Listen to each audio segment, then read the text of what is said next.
The final bell's shrill ring cuts through the chatter of lockers slamming and sneakers squeaking on linoleum.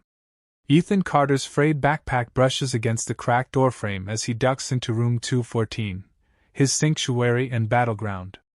The air smells like pencil shavings and the citrus disinfectant the janitor sprays too liberally. He keeps his head low, black hoodie pulled taut over his ears, but not enough to muffle the snickers trailing him. "Watch out, Einstein's here." A girl's whisper, sharp as glass. His usual desk, third from the back, carved with decades of initials, groans as he slumps into it. A paper airplane, folded from a failed trigonometry quiz, spirals toward him. It skids across his notebook, wings crumpling. He smooths the page. Dumbass. The word bleeds through cheap blue ink. Mr. Kowalski, his tie loose and coffee stain blooming on his shirt, scrawls a differential equation on the board. Chalk dust hangs in the sunlight. Anyone his voice drags like it always does at 1:45 p.m. Ethan's knee bounces under the desk. He knows the answer. He always knows. But today, his pencil hovers. His palm sweats where it grips the edge of the chair. Across the room, Jake Thompson spins a football on one finger, grinning at Chloe Bennett as she reapplies gloss, her phone propped against her calculus textbook. Pathetic, Jake mutters, loud enough for Ethan to flinch. The equation taunts him. dy/dx equals 3x superscript 2 plus 2x, 5. Integration. Simple. Too simple. Ethan's hand twitches upward, a tremor in his wrist. A cough erupts from the back. "Oh shit, guys," the zombie speaks. Laughter ripples. Mr. Kowalski sighs. Ethan, the room stills. Jake's football drops with a thud. Chloe's gloss tube pauses mid-swipe. Ethan's voice cracks. The integral would be x superscript 3 plus x superscript 2, 5x plus c. His throat burns. Mr. Kowalski blinks. Correct. The clock ticks. Jake snorts. Robot. But Chloe doesn't laugh. She watches Ethan's shoulders curl inward again, his pencil etching shaky orbits in the margin. The bell rings. Backpack zip. Ethan's chair screeches as he bolts, but not fast enough to escape the crumpled airplane hitting his neck. "Run, genius!" Chloe Bennett's phone buzzes against her thigh, hidden under the desk. The screen lights up with another text, "Did you get groceries?" But she swipes it away, her thumbnail chipped from peeling off last week's gel polish. Up close, her Instagram feed glows, a carousel of her in a sequined bikini at Jake's pool party. Duck-lip selfies with the squad, a sunset boomerang captioned "Living my best life." The fluorescent lights above hum like trapped bees, bleaching her honey blonde highlights into something cheap. She glances at Jake 2 rows over, his bicep flexing as he lobs a wad of paper at Ethan. Typical. Mr. Kowalski's equation hangs on the board, numbers blurring. Chloe's mom texts again, they shut off the water. Again. Her stomach knots. She opens her notes app, types "stop drinking." Then "call me," deletes it. Ethan's voice cracks the silence. X superscript 3 plus X superscript 2, 5x plus c. Her head snaps up. For a heartbeat, she forgets to breathe that he's hunched like a question mark, hoodie strings frayed, knuckles white around his pencil. She's never noticed how long his lashes are. Why does he hide like that? Jake's laugh jolts her back. "Suck up," he hisses, loud enough for Ethan to flinch. Chloe's finger hovers over her camera roll, a screenshot of the Ask a Genius blog buried between memes and Starbucks orders. The anonymous reply to her midnight confession burns in her mind. Hate's easy. Curiosity, that's danger. Her gloss tube slips from her grip, rolling toward Ethan's desk.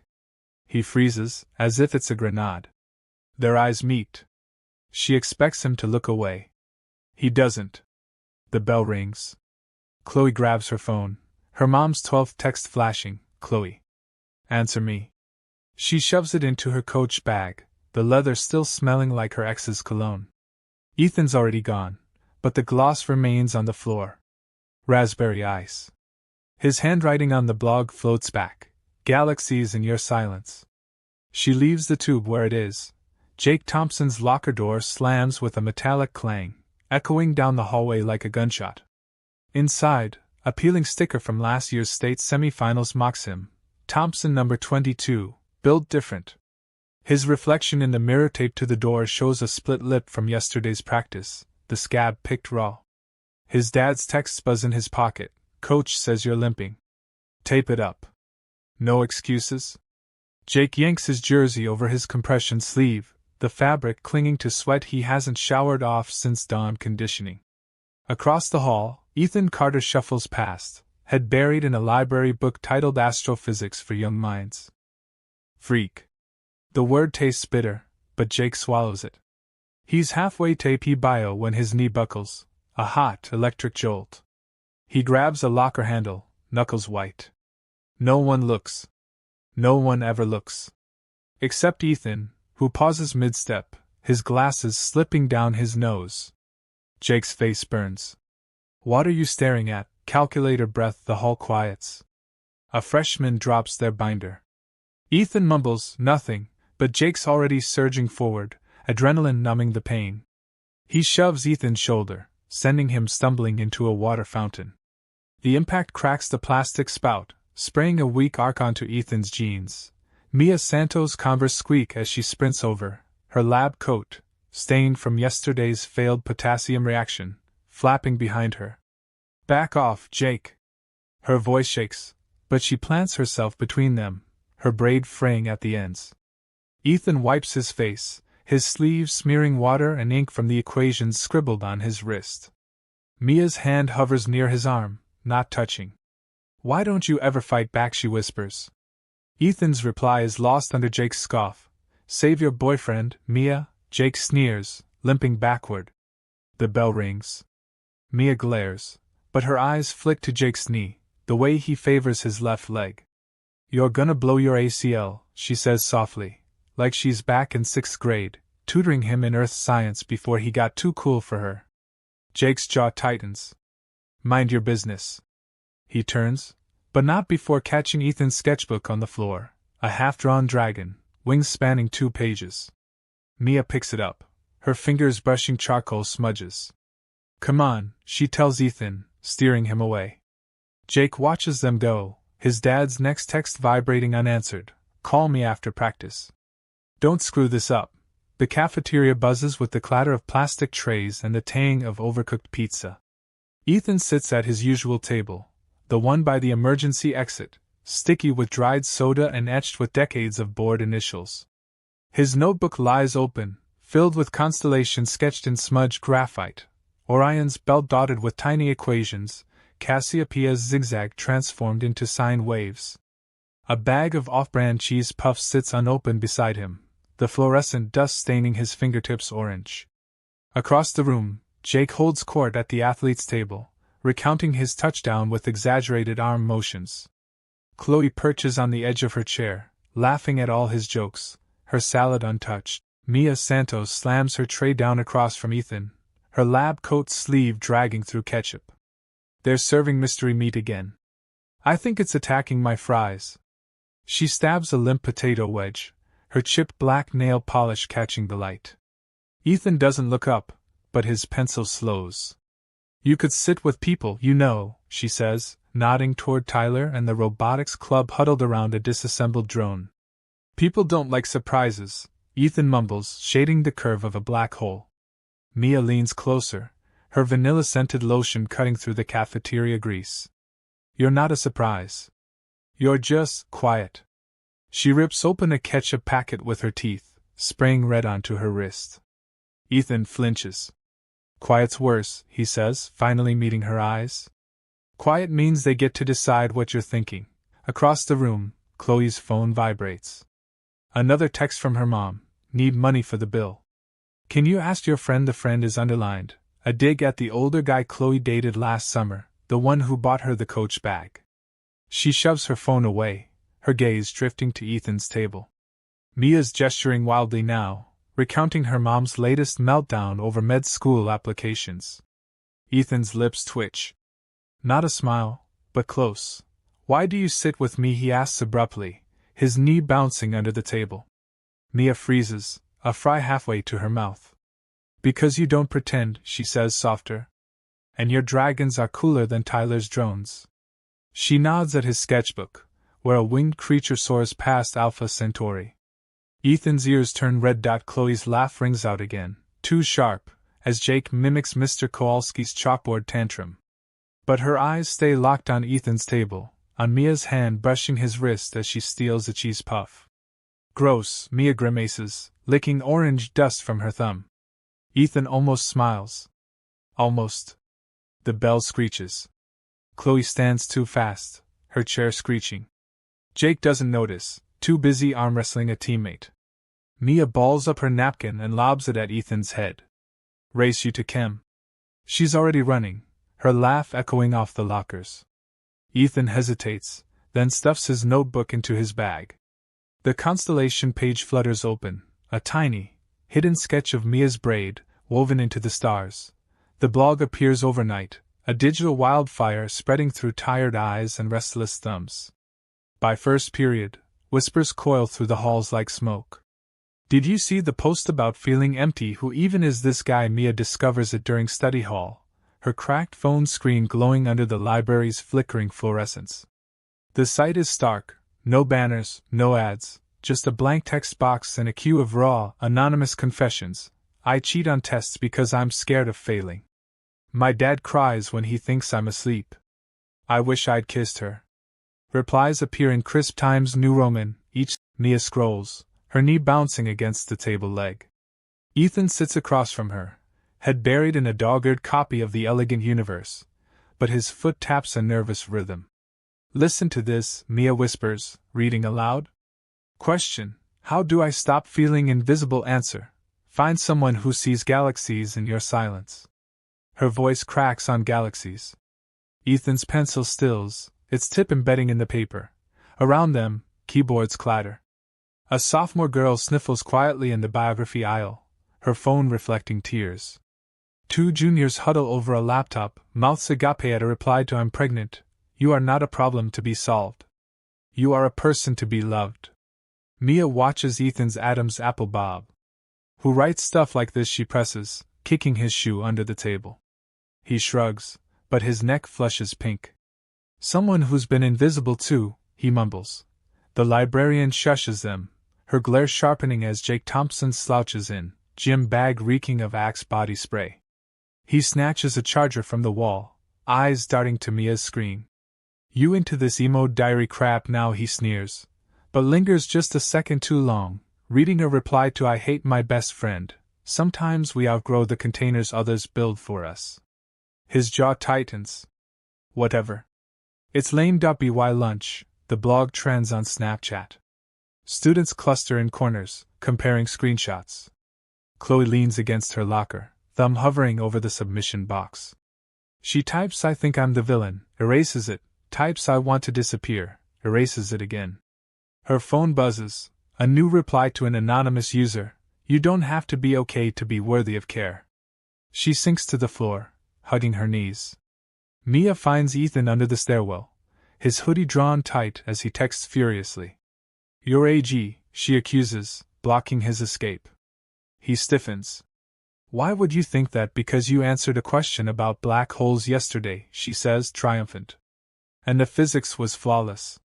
A shout echoes from the gym, coach blowing a whistle, as Ethan stares at his shoes. Don't tell, he breathes. Mia grins, tearing a page from his sketchbook. Only if you answer my question. She scribbles, why help people who hate you? He doesn't reply. Not yet. Chloe's bedroom reeks of vanilla candle wax and regret. She lies on her bedspread, pink faux fur, stained with mascara streaks, staring at the blog's submission box glowing on her laptop. Her playlist shuffles between Billie Eilish and a piano cover of a pop song she used to love. Outside, her mom's boyfriend revs his motorcycle, the sound rattling her thrift store jewelry hanging on the wall. She types, what if the person everyone hates, and deletes it. Tries again, what if you're the villain? Backspace. Her phone lights up with a DM from Jake, party at my place tonight. Bring your hot friend. She throws it face down, the thud echoing off the peeling One Direction posters she hasn't bothered to remove. Her fingers hover. The cursor blinks like a dare. She types fast before she can stop. What if the person everyone hates is the one you can't stop thinking about? Her breath hitches. She slams the laptop shut, its fan whirring like a trapped fly. The reply comes at 2:17 a.m., while she's scrolling through Ethan's Instagram, his only post, a blurry photo of the Orion Nebula captioned home. She's memorized it. The notification buzzes under her pillow. Hate's easy. Curiosity, that's danger. AG, her nail polish, chipped midnight blue, taps the screen. AG. Anonymous genius. She imagines Ethan writing this in his dim bedroom, the one she glimpsed when his foster dad drove her home. Bare walls. A telescope by the window. She opens her search history. How to know if you're a bad person. Signs of narcissism. Why do I sabotage everything? Deletes it all, then snaps a selfie, pouty lips, shadowed eyes, and posts it with the caption 3 a.m. thoughts sparkles. Within minutes, Jake comments fire, and her ex DMs you up. She blocks him, her thumb jabbing the screen. Downstairs, her mom argues with the microwave, slamming buttons for a frozen burrito. Chloe digs under her bed for the raspberry lip gloss she'd left in class, its tube still smudged with Ethan's pencil lead. She texts Mia, "You think people can change?" Mia replies instantly, "Only if they want to." The blog notification buzzes again. Another question posted. How do I stop being afraid of myself? AG's answer. Fear means you still care. Hold on to that. Chloe tucks the gloss into her backpack, its sweetness clashing with the cigarette smoke seeping under her door. The gymnasium echoes with the squeak of sneakers and the thud of a basketball pounding the court, the air thick with the sour tang of sweat and rubber flooring. Jake Thompson crouches low, his knee wrapped in a frayed brace, the elastic digging into his skin like teeth. His teammate's shouts blur into static. Pass. Pass, as he pivots, the ball slick in his palms. Then it happens, a pop, hot and bright, radiating from his knee to his spine. He collapses mid-stride, the court rushing up to meet him. The ball rolls away, bouncing off the bleachers as silence crashes over the room. Coach Martinez jogs over, clipboard in hand, his breath reeking of stale coffee. Thompson. Again Jake grits his teeth, fingers clawing at the brace. It's just a cramp, he lies, voice strained. The coach crouches, eyeing the swollen joint. Rest. Ice. No practice tomorrow. The words sting worse than the injury. Teammates murmur, dudes made of glass, as they disperse. Jake limps to the sidelines, his duffel bag heavy with unopened textbooks and a half-empty bottle of painkillers.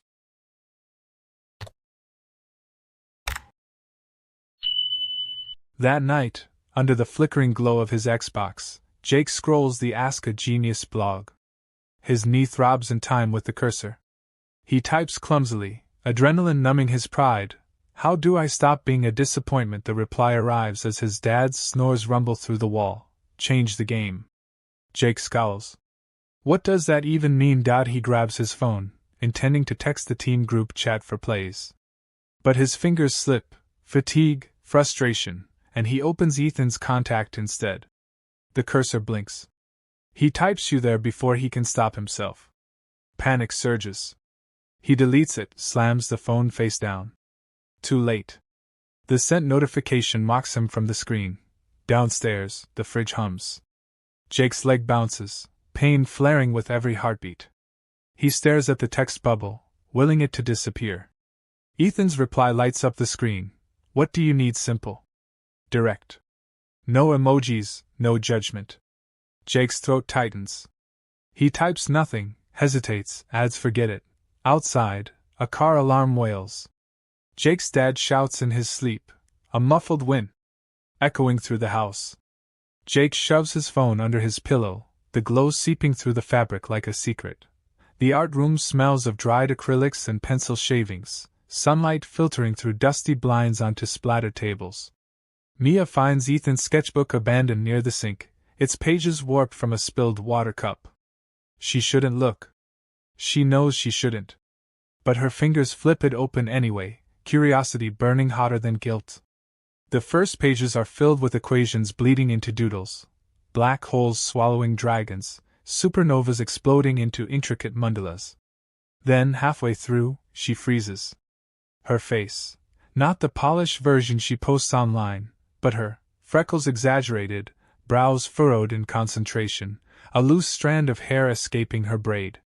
The lines are soft, almost reverent, shaded with a precision that mirrors his calculus homework. Her chest tightens. Under the sketch, tiny script reads, MS, Event Horizon, no escape. Footsteps echo in the hall. Ethan appears in the doorway, a granola bar clutched in one hand, his hoodie sleeves damp from washing chalk dust off his arms. He stops dead. Mia doesn't look up. Is this how you see me? Her voice cracks. Ethan's breath hitches, his granola bar crumbling to the floor. It's just practice, he mumbles, staring at his shoes. Mia traces the paper, her chipped nail polish catching on the graphite. Practice for what? Ethan edges closer, his shadow falling over the sketch. For getting it right, he whispers. She can smell his detergent, something generic, like unscented soap, and the faint tang of cafeteria coffee on his breath. A group of freshmen bursts in, giggling over a TikTok dance. Ethan flinches, snatching the sketchbook. Mia grabs his wrist, her thumb brushing his pulse point. Why don't you ever show people this? He yanks free, pages tearing. Because they'll laugh, he snaps, voice rising. Or worse, they'll. The room stills. Mia holds the torn page, her own face staring back, smudged where his eraser failed. Keep practicing, she says, thrusting the sketch at him. Her hand trembles. But maybe stop hiding what you're really good at. Ethan's throat works silently. The bell rings, jolting them apart. Mia storms out, her lab coat sleeve smearing charcoal across her cheek. Ethan stuffs the sketchbook into his bag, the torn edges fluttering like wounded wings. In the hallway, Mia texts Tyler, "Can meet tonight." He replies instantly. She doesn't answer, her mind replaying the sketch's subtitle, Event Horizon. She googles it later, the boundary around a black hole from which nothing can escape. The library's third-floor study carrels reek of old paper and lemon disinfectant, the kind that can't mask the underlying musk of teenage desperation. Chloe finds Ethan hunched over a graphing calculator, his hoodie sleeves pushed up to reveal equations inked along his forearms like tattoos. Her shadow falls across his desk, trembling slightly. She'd practiced this confrontation in her bathroom mirror all morning, smudging eyeliner and rehearsing lines until her voice went hoarse. "You're the blogger," she accuses, quieter than she intended. Ethan doesn't look up, but his pencil tip snaps against the paper. "Why me?" he mutters, not denying it. The question hangs between them, sharp as the library's flickering fluorescent lights.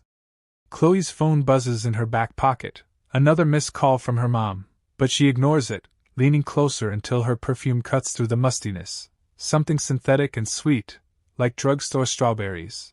"Because you don't lie," she says, her voice fraying. "Even when you should." She pulls out her phone, thumbing to a screenshot of the blog's reply to her confession, "Hate's easy.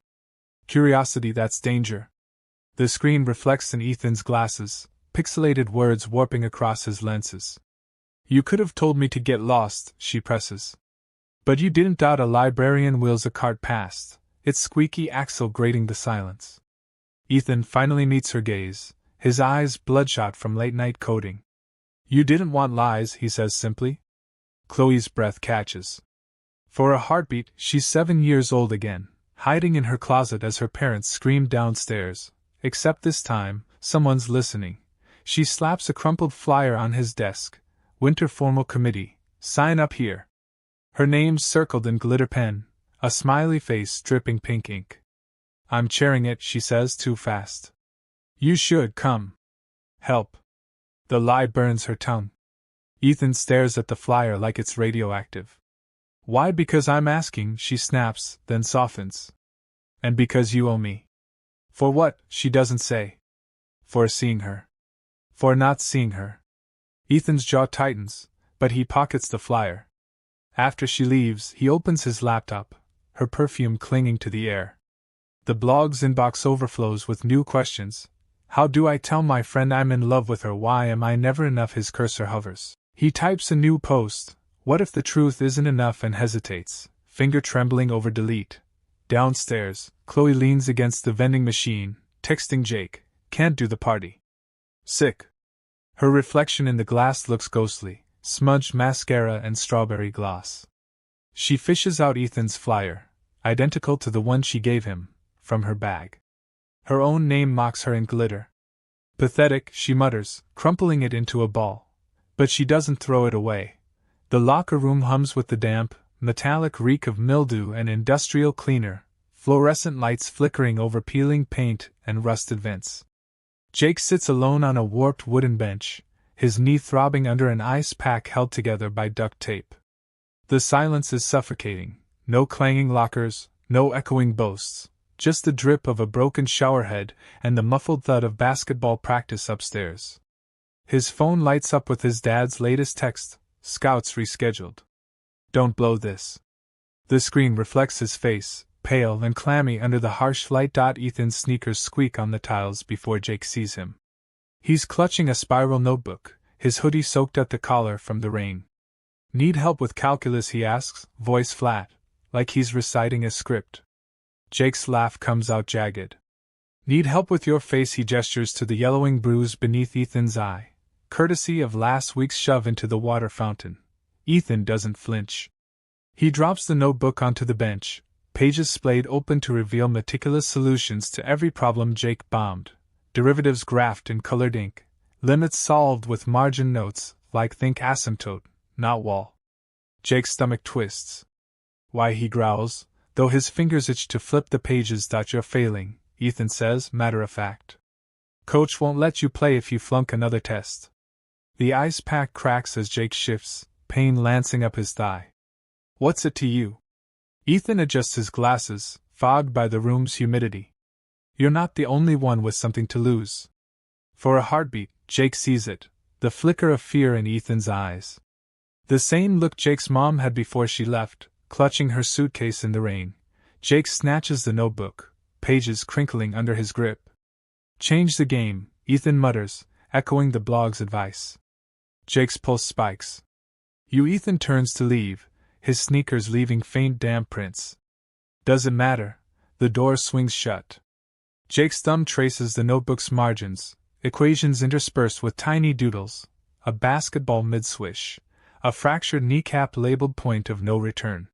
He slams it shut, but not before noticing a post-it stuck to the back cover. Velocity isn't just speed. It's direction. AG. Upstairs, the buzzer blares. Practice is over. Jake stuffs the notebook into his bag, the paper crumpling against his gym clothes. He texts Ethan, "Meet me tomorrow. 7 a.m. Deletes it. Rewrites, library. Calculus. Sends. Carrying the faint scent of diesel and dead leaves. Somewhere downstream, a dog barks. Mia checks her phone. Still no reply. The fluorescent lights of the school's front entrance flicker like a faulty strobe, casting jagged shadows over Chloe's mom as she stumbles out of the building. Her sequined dress, too tight, too bright for parent-teacher night, glistens under the moon, one strap slipping off her shoulder. She clutches a half-empty water bottle filled with vodka, the label peeled off in strips. "You're embarrassing me," Chloe hisses, her voice cracking as she tugs her mom's arm. The parking lot reeks of wet asphalt and cigarette butts, rain drizzling in sheets as Mr. Carter, Ethan's foster dad, jogs over with an umbrella. "Need a ride?" he offers, his voice calm, as if this isn't the third time he's found Chloe's mom slumped outside the school. His truck idles nearby, a dented blue pickup with dinosaur stickers peeling off the bumper, Ethan's childhood obsession fossilized in time. Chloe wants to say no, to vanish into the rain, but her mom collapses against her, mumbling "Sorry, baby," her breath sour and cloying. The truck's cab smells of pine air freshener and old coffee. Chloe sits rigidly between her mom and Mr. Carter, her mom's head lolling onto her shoulder. Through the rearview mirror, she watches Ethan's face in the back seat, lit by passing streetlights. He stares out the window, jaw clenched, as his foster dad hums along to a classic rock station. Rain streaks the glass, blurring the neon signs of the gas stations and pawn shops they pass. Ethan tells me you're on the winter formal committee, Mr. Carter says, breaking the silence. Chloe stiffens. He didn't mention it, she lies, picking at her glitter nail polish. Ethan's reflection flinches. At a red light, Mr. Carter passes back a photo album wedged under the seat. Found this cleaning out the attic. Thought you'd want to see, Ethan. Chloe's fingers brush Ethan's as she takes it. The first page is a faded Polaroid, a 6-year-old Ethan in oversized glasses, grinning beside a cardboard rocket ship at a science fair. You were adorable, Chloe blurts, then regrets it. Ethan says nothing, but his knee brushes hers as the truck lurches forward. Her mom stirs, slurring, Chloe, where's home? The question hangs, sharp and sudden. Chloe's throat tightens. Ethan reaches over, gently prying the vodka bottle from her mom's grip. Not here, he murmurs, more to himself. When they pull up to Chloe's duplex, the porch light is busted, the windows dark. Mr. Carter helps her mom inside, leaving Chloe and Ethan alone in the truck. The radio plays Hotel California, the guitar solo wailing as rain drums the roof. You're lucky, Chloe whispers, nodding at the photo album. At least you have someone who tries. Ethan's fingers trace the album's cracked spine. He's not my dad. Foster care shuffle, 6 homes in 10 years. His voice is flat, rehearsed. Chloe's chest aches. She wants to ask why he kept the dinosaur stickers, why he still draws galaxies in his notebooks, why he bothers trying when the world keeps shoving him into lockers and blogs. Instead, she says, your foster dad's nice. Ethan snorts. He's just there. Better than not, she counters, her mom's snores vibrating through the wall. The engine idles. Ethan's hand brushes hers again, tentative, like he's testing a theory. Chloe doesn't pull away. Mr. Carter returns, shaking rain off his hat. All set. Chloe hesitates, the truck's warmth clinging to her skin. Thanks, she mumbles, not sure who she's thanking. Ethan nods, his glasses fogged. Inside, Chloe finds the photo album hidden under her bed, wedged between old yearbooks and her mom's empty pill bottles. She flips to the last page, a teenage Ethan, face gaunt, standing beside a telescope in a barren backyard. Scrawled in the corner, home. Her phone buzzes, a blog notification. Ask a Genius has answered a new question. What if you don't know where home is? The reply, then you get to build it. The school's main hallway throbs with chaos between classes, backpacks slamming into lockers and sneakers squealing over linoleum.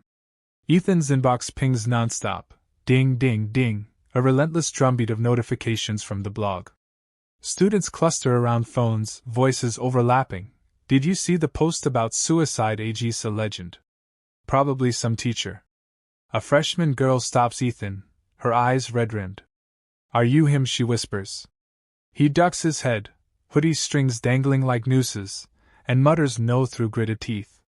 Principal Alvarez's voice crackles over the PA system, sharp as shattered glass.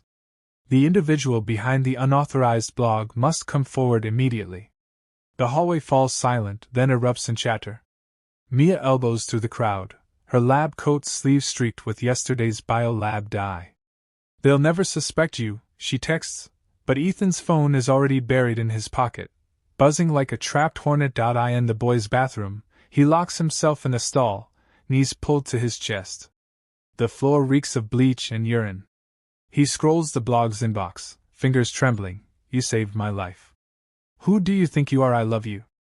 A meme circulates on Snapchat, his yearbook photo photoshopped onto a superhero, captioned Anonymous Genius Saves Losers. His throat burns. He types a draft post, I'm not your hero, but deletes it. Mia pounds on the stall door. Ethan! Open up! Her Converse tap impatiently. They're searching laptops in the lab. You need to wipe yours. He doesn't move. The bathroom door swings open. Jake's voice booms, Dude, you gonna puke? Mia hisses, Not now, Thompson, and shoves Jake back. Their argument fades as Ethan's phone lights up with a DM. I know it's you. Meet me at the bleachers. Chloe. The final bell rings. Ethan flushes the toilet for cover and slips out, blending into the stampede toward buses. In the computer lab, Mr. Kowalski confiscates laptops, squinting at Its sticker of Saturn's rings half scratched off. He'd factory reset it at 3 a.m., hands shaking as he erased every trace of code. Mia corners him by the bike racks, her braid unraveling. "You're an idiot," she snaps, but her voice wavers.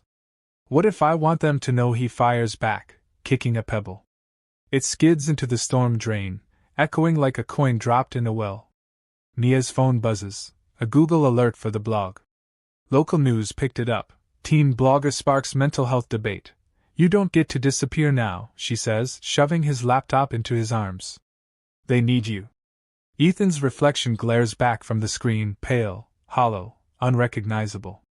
"What if I need me?" he mutters. Chloe waits under the bleachers, her raspberry gloss shimmering in the dusk. "I won't tell," she says, toeing the gravel. "But you should." He shakes his head. "You don't get it. This isn't some redemption arc." She steps closer, her perfume clashing with the damp metal. "Then what is it?" A flashlight beam slices through the gaps above, security making rounds. Ethan bolts, Chloe's plea chasing him. "You can't hide forever home." His foster dad's truck is gone, the house silent. Ethan logs into the blog one last time. Hundreds of unanswered questions scream from the dashboard. He posts, "Sometimes the bravest thing is letting go." Ag and slams the laptop shut. I in the dark. His phone glows. "Mia, where are you?" "Chloe, please." "Jake, we need to talk." He curls under the desk, hugging his knees, the blog's final words burning behind his eyelids. The classroom hums with the scratch of pencils and the nervous tap of feet, fluorescent lights bleaching the anxiety off every face. Jake stares at his test paper, a bold 92% circled in red at the top, and digs his thumbnail into the desk's gumwad graveyard. His dad's text from this morning burns in his mind, "Scouts tonight. Don't fumble." The A feels hollow, like cheating. Because it was cheating, sort of. Ethan's notebook sits in his backpack, equations memorized like plays, margins filled with those stupid doodles Jake pretends he doesn't trace when he can't sleep. Mr. Kowalski claps him on the shoulder, reeking of burned coffee. "Finally applying yourself, Thompson." Jake forces a grin, the kind he uses in post-game interviews. "Guess it clicked," he lies. Across the room, Ethan scribbles in his sketchbook, hood up like a shield. Jake's phone buzzes, his dad again. "Be at the field by 6. No excuses. Practice is a blur of adrenaline and Advil." His knee screams with every pivot, but the scouts' clipboards hover in his periphery, their nods syncing with his dad's rigid posture in the stands. Jake throws a perfect spiral, the ball arcing under the stadium lights like one of Ethan's constellations. The team roars. His dad doesn't clap, just texts, "Keep it up." After showering, water scalding his raw skin, Jake finds Mia in the bleachers, her lab coat glowing under the moon. She's sketching something in a battered notebook, her brow furrowed like it was that day in 6th grade when she taught him the water cycle. "Here to gloat," he calls up, voice echoing. Mia slams the notebook shut. "About what? Your ego's big enough." He climbs the steps, each one sending fire up his leg. "Saw you watching practice." She shrugs. "Needed air." Tyler's been persistent. Jake's stomach twists. He remembers her torn lab coat, the way she'd flinched when he grabbed her wrist last week. "You could have told me," he says softer. "About him." Mia's laugh is bitter. "Since when do you care?" She stands, tucking her pencil behind her ear. "Congrats on the A, by the way." Ethan's notes helped, right? Jake's jaw tightens. "I studied." "Sure," she says, rolling her eyes. "Just like you rested your knee." She nods at his brace, the skin beneath raw and swollen. "Keep lying to yourself, Jake. See where it gets you." He watches her leave, her shadow stretching long and thin across the field. His phone buzzes, a Snapchat from the team, post-game party. "Bring Chloe," winky face. He deletes it, then texts Ethan, "Why'd you help me?" No reply. At home, his dad slaps his back, the closest thing to affection in years. "Scouts loved your drive. Keep this up, and we're golden." "We." The word curdles in Jake's gut. He retreats to his room, Ethan's notebook falling open to a page he's avoided, a sketch of a football morphing into a black hole, labeled Singularity. Underneath, in cramped script, "What's the point of winning if you lose yourself?" Jake tears out the page, crumples it, then smooths it back into place. His knee throbs. He texts Ethan again. "You still at the library?" Rain taps the window. No response. The computer lab's harsh LED lights buzz like trapped flies, casting a sterile glow over rows of monitors. Chloe's hands hover over the keyboard, trembling as she stares at her ex's post, a blurred, intimate photo of her from last summer, captioned "Guess who's easy." The comments swarm, laughing emojis, "Slut," a sophomore boy tagging his friend, "You hit that." Her chest tightens, her throat closing around the memory of his bedroom, the way he promised to delete the photo, the vanilla candle he lit to calm her down. Ethan sits 3 terminals away, headphones on, fingers flying across his keyboard in a feverish rhythm. Lines of code reflected in his glasses like digital hieroglyphics. Chloe's breath hitches as she refreshes the page. A new comment appears. Her body, her story. Not yours. AG. The screen flickers. The post vanishes. She spins toward Ethan, her chair screeching. "Was that you?" Her voice cracks, too loud in the silent room. A freshman glances up, then quickly looks away. Ethan doesn't turn, but his typing stops. The cursor blinks on his monitor, a half-written algorithm for erasing digital footprints. Chloe storms over, her knee knocking his desk. A can of Mountain Dew topples, soaking his notes. "Why would you do that?" she demands, tears smudging her mascara. Ethan peels off his headphones, the tinny echo of a coding podcast leaking out. "Do what? Play Hero?" She slaps her phone on his desk, the deleted post still cached in her browser. "You don't get to fix me." Ethan's Adam's apple bobs. He opens a hidden folder, dozens of screenshots, IP addresses, deleted posts. "I don't fix people," he mutters. "I fix this." He gestures at the screen, a map of red dots tracking harassment cases across the school. Chloe's phone buzzes. "Her mom, did you get the money?" She ignores it, her reflection warped in Ethan's glasses. "You think deleting a post changes anything? They'll just repost it." "They'll always repost it." Ethan's fingers twitch over the keyboard. "Then I'll delete it again. And again. Until they get bored." His voice is quiet, relentless, like the hum of the servers in the corner. Chloe sinks into the adjacent chair, her perfume, sweet, synthetic strawberries, clashing with the lab's antiseptic smell. "Why?" she whispers. Ethan hesitates, then opens a text file titled Reasons. It's a list, time-stamped and dated. October 14th. Mia's lab partner called her psycho for crying over a dead frog. November 3rd. Jake limped through the halls for 20 minutes before anyone asked if he was okay. November 22nd. Chloe Bennett's mom showed up drunk to parent-teacher night. Her eyes blur. "You track this stuff?" "Someone has to," he says, closing the file. The bell rings. Students file out, oblivious. Chloe's phone lights up with a new notification. Her ex's account has been suspended. She stares at Ethan, really looks at him. The chipped lens of his glasses, the ink stains on his fingertips, the way he's already back to coding, shoulders hunched like he's carrying the weight of every deleted secret. "You're not just AG," she says, standing. "You're everyone's genius." He doesn't reply, but his cheeks flush as she walks away. In her wake, he opens a new tab, types, "How to protect someone from themselves." The search bar auto-completes. "When you're drowning too." The bridge's rusted railings bite into Mia's palms as she leans over the edge, her breath fogging in the brittle November air. Below, the river churns with runoff from last night's storm, carrying soda cans and dead leaves like debris from a shipwreck. Her phone weighs heavy in her jacket pocket, still no reply from Ethan. She checks again, the screen's blue glare sharp against the twilight. 3 dots flicker, then die. Typing. Not typing. The cycle repeats like a taunt. Tyler's voice still echoes in her skull. "You'll be back." His smirk, the way he gripped her wrist too tight under the bleachers, his gym sweat smell clinging to her lab coat. She scrubs her hands on her jeans, the friction raw against her skin. "You're being weird," he'd said, like she was the problem. Like her wanting space was a glitch in his universe.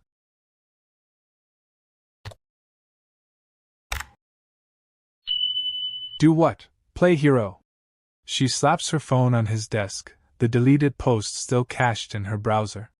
You don't get to fix me. Ethan's Adam's apple bobs. He opens a hidden folder, dozens of screenshots, IP addresses, deleted posts. I don't fix people, he mutters. I fix this.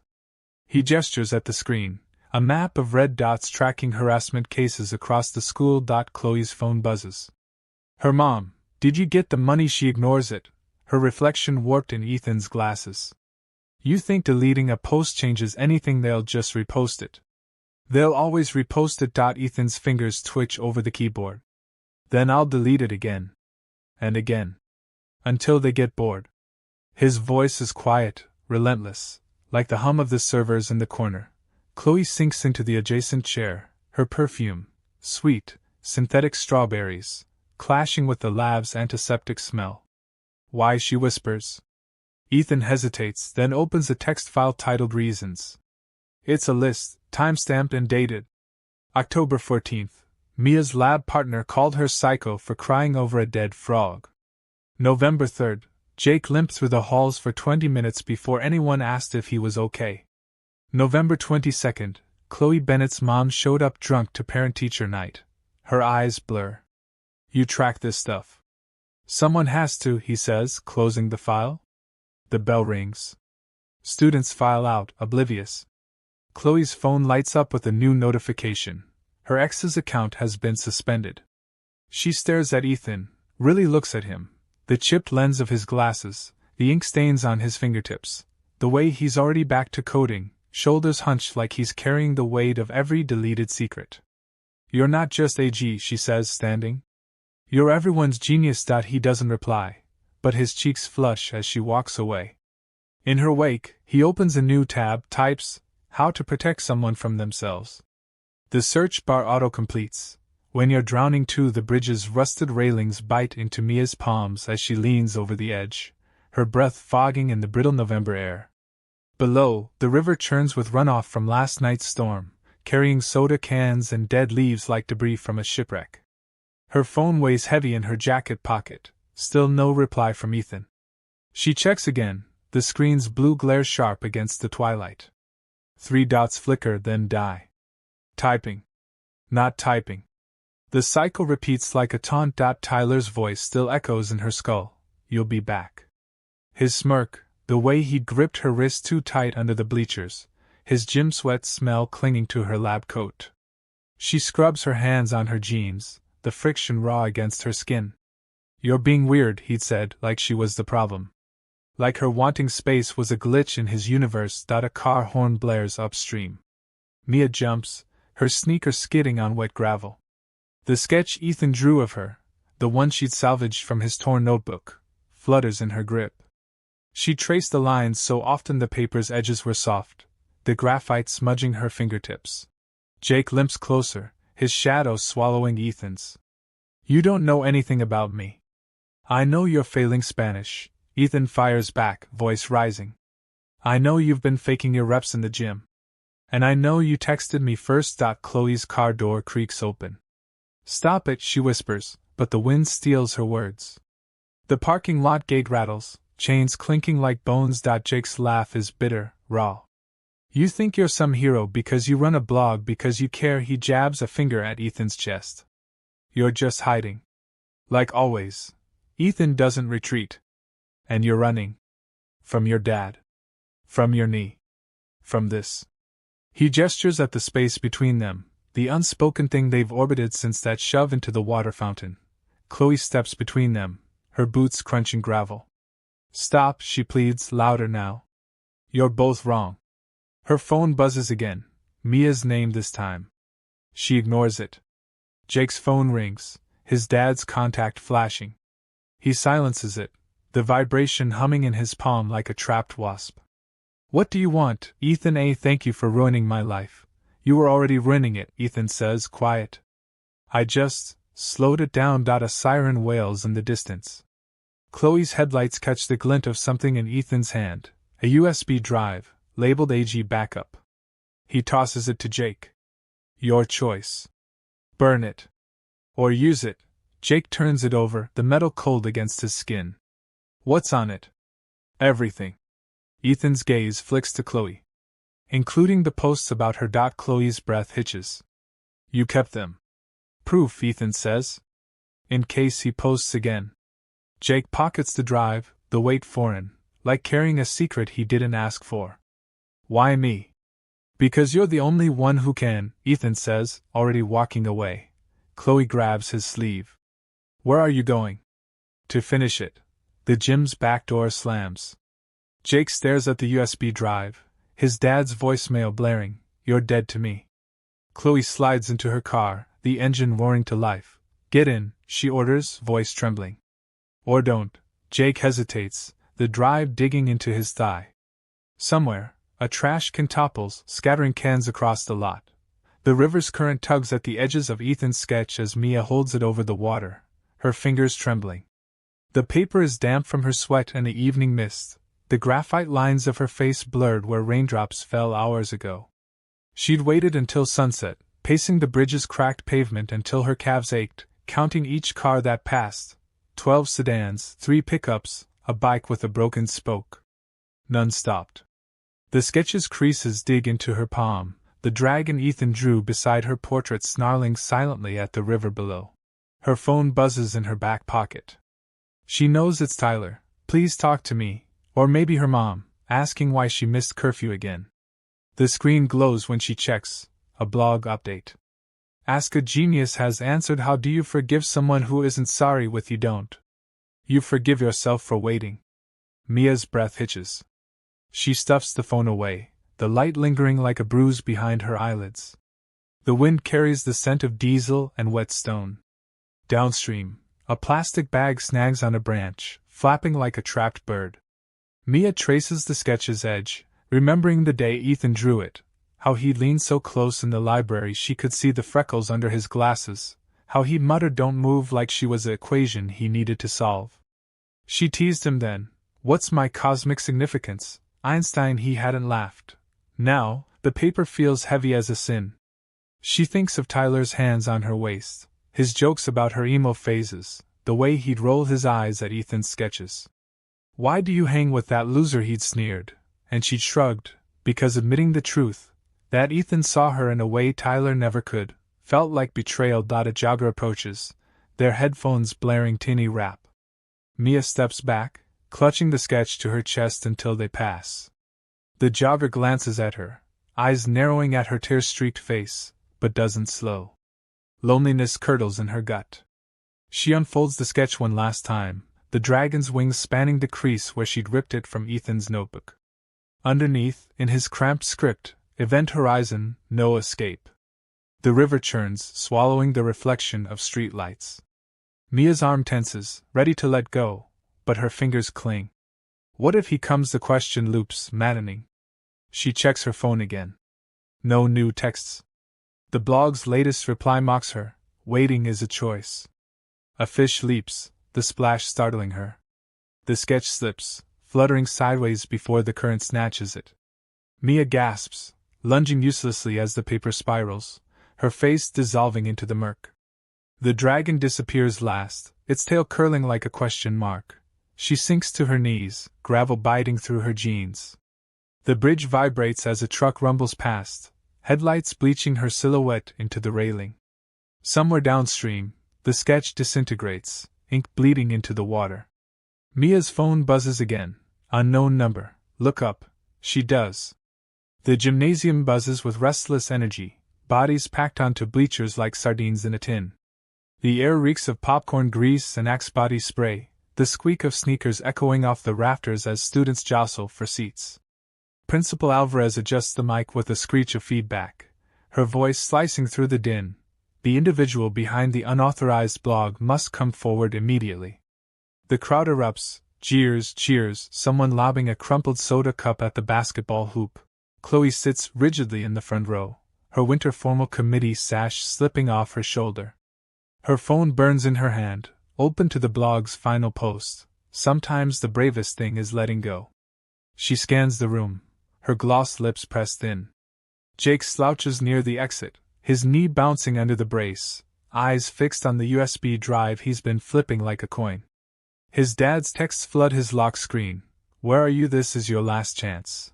Mia stands in the back, her lab coat buttoned crookedly, fingers twisting the frayed end of her braid. She's memorized the coordinates Ethan once scribbled in her notes. RA 5 hours 55 minutes and 10 seconds, deck plus 7 degrees 24 minutes 25. Orion's Nebula, his home. Her phone buzzes with a Google alert. Anonymous blogger linked to student mental health crisis. Ethan lingers in the hallway, the trophy case reflecting his hunched silhouette. The mic squeals again. This is your final warning, the principal barks. His foster dad's truck keys dig into his palm, Saturn's ring sticker peeling off the keychain. He'd left a note on the fridge, gone to the library. A lie, like all his others. Chloe's head whips toward the doors, her heart hammering. She texts Jake. Where is he? Jake doesn't reply, just pockets the USB drive and limps forward, fists clenched. Mia edges down the bleachers, her Converse slipping on spilled soda. The crowd's murmurs crescendo. It's gotta be a teacher. Nah, it's Chloe, she's obsessed. A freshman chants AG. AG. Until a teacher silences him. Ethan's phone vibrates. Mia's final text, I saw the blog drafts on your laptop. He closes his eyes, the hallway lights throbbing behind his lids. Chloe stands suddenly, her chair clattering. It's me, she lies, voice trembling. The room hushes. Jake freezes, halfway to the stage. Mia's breath catches. Sit down, Miss Bennett, the principal snaps. Chloe hesitates, her gaze darting to the doors. Jake steps forward, but Mia's faster. She vaults over the railing, her lab coat flaring like a cape. No, she shouts, pointing at the entrance. It's him. All heads turn. Ethan stands framed in the doorway, backlit by the hallway's fluorescence. The room holds its breath. Chloe's nails dig into her palms. Jake's USB drive slips from his fingers, clattering under the bleachers. Mia's phone lights up, one new blog post, but she doesn't look. Principal Alvarez thrusts the mic forward. Name. Ethan's throat works soundlessly. The mic squeals. The fluorescent lights hum like a trapped swarm, bleaching the gymnasium into a stark, trembling silence. Ethan's shadow stretches long and thin across the polished floor, his hoodie sleeves frayed, sneakers scuffed from nights spent pacing empty parking lots. The mixed shrill feedback fades, replaced by the drip of a leaky water fountain in the hall. Somewhere, a phone vibrates against metal bleachers, the sound echoing like a detonator's countdown.